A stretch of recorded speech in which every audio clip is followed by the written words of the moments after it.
Anonymous is a loosely organized, decentralized international hacktivist group that has become known for its online activism, protests, and operations. The group is known for its iconic Guy Fawkes mask and has been involved in various online and offline activities, including protests, distributed denial of service attacks, website defacements, and leaking sensitive information. The group was formed in 2003, and its goals are difficult to pin down as it's a decentralized organization with no clear leadership or hierarchy. However, some of the group's objectives include promoting freedom of speech, opposing internet censorship, fighting against corporate and government corruption, and advocating for the protection of individual privacy rights. It's important to note that Anonymous has no official membership, and anyone can claim to be a part of the group. As a result, it can be difficult to determine who exactly is behind any given operation or activity associated with Anonymous. One member of the group just came forward and said the following: "Greetings. This is Anonymous.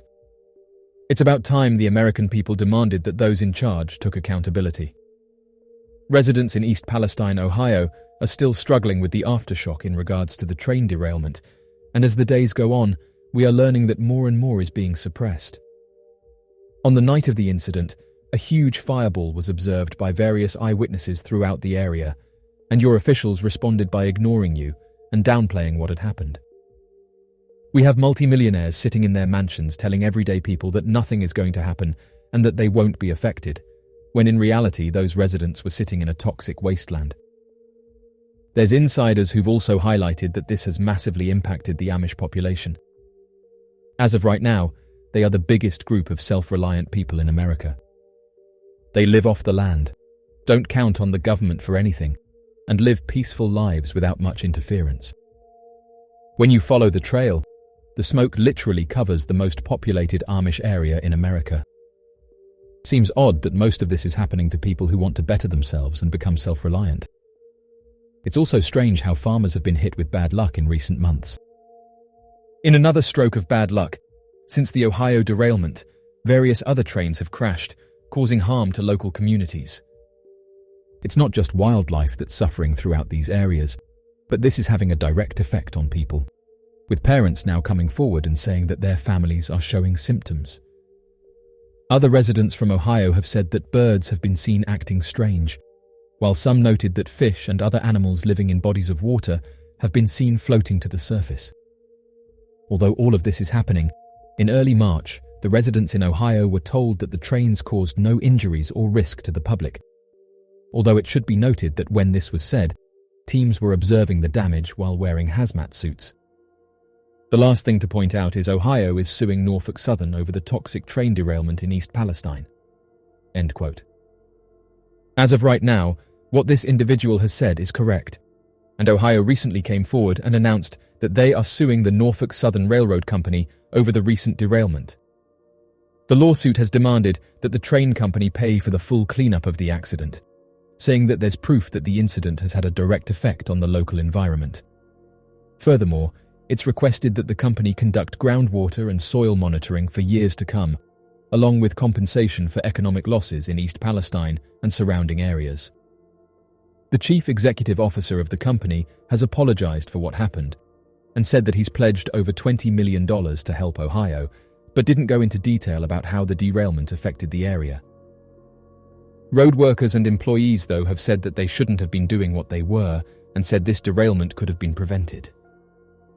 One employee said the following: "We shouldn't be running trains that are 150 car lengths long. There should be some limitations to the weight and the length of the trains. In this case, had the train not been 18,000 tons, it's very likely the effects of the derailment would have been mitigated." End quote. Another rail worker said the following: "There is no way in the 21st century that such a defect should still be threatening our communities. 40% of the weight of NS32N was grouped at the rear third of the train, which has always been bad practice and made more dangerous with longer, heavier trains. This fact almost certainly made the wreck dynamically worse." End quote. The United States Department of Transportation said the following: "Today, as local, state, and federal officials continue to investigate the cause of the derailment in East Palestine, Ohio, and monitor public health conditions.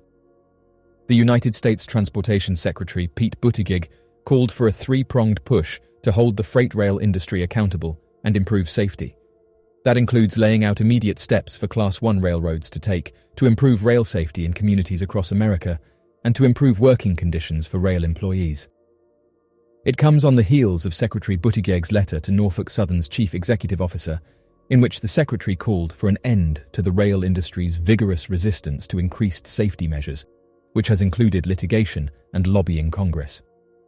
Profit and expediency must never outweigh the safety of the American people, said United States Transportation Secretary Pete Buttigieg.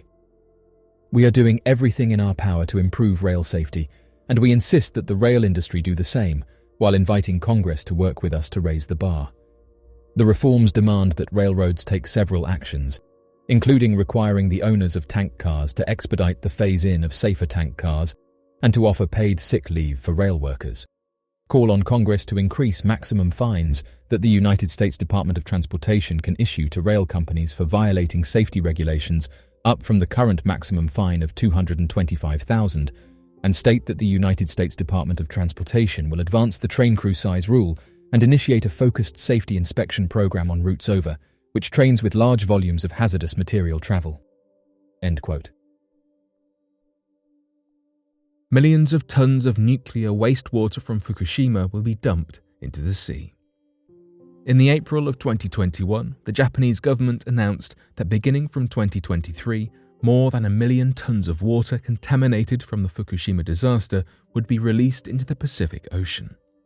An estimated 1.25 million tons of water have built up around Fukushima's power plant since the 2011 disaster.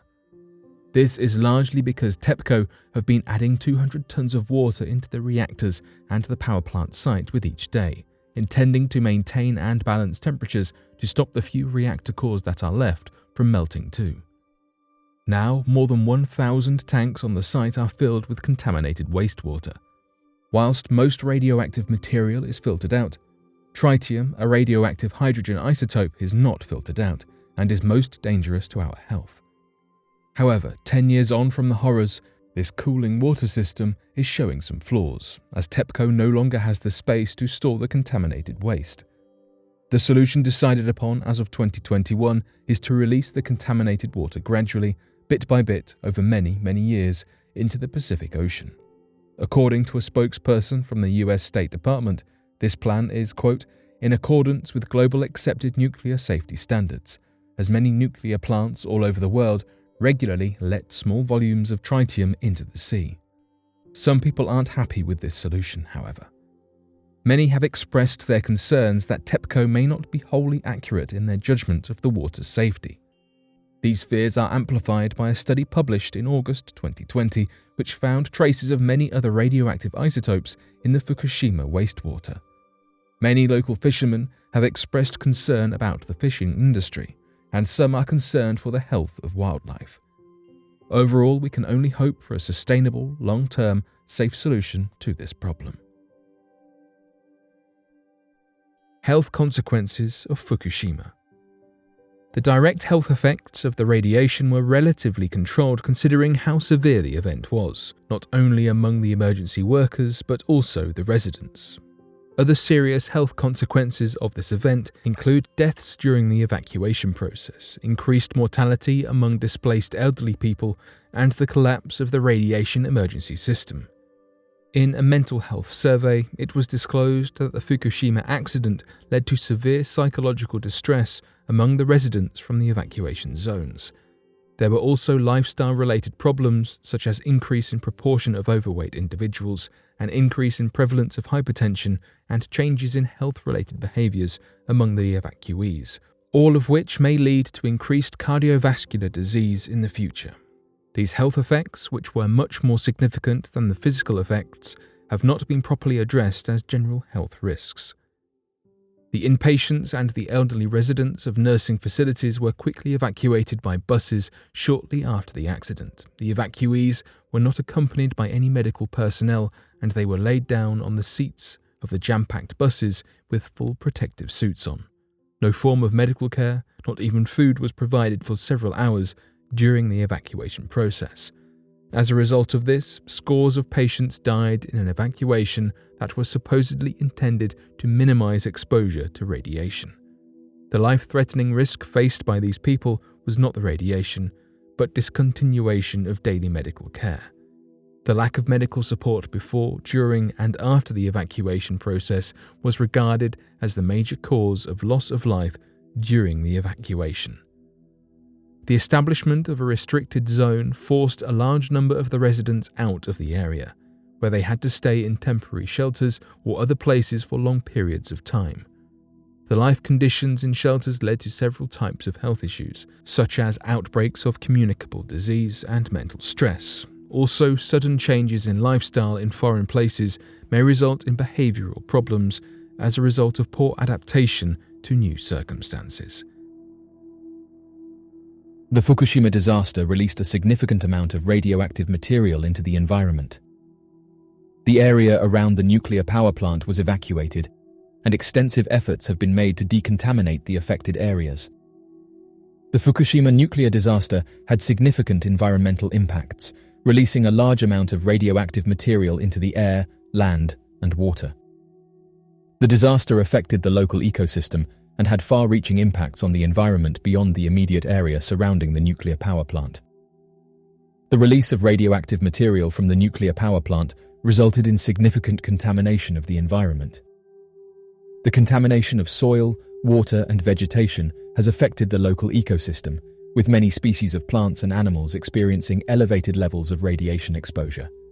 The cleanup efforts in Fukushima involved removing large amounts of contaminated soil, which has led to soil erosion in some areas.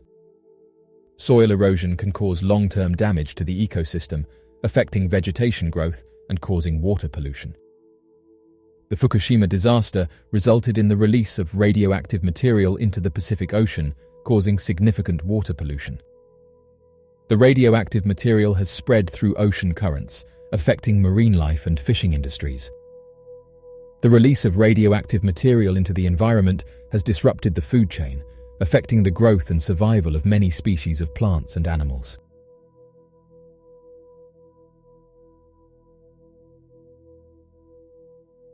So, what do you make of this train derailment in Ohio, and do you think the effects of this will be felt in the future?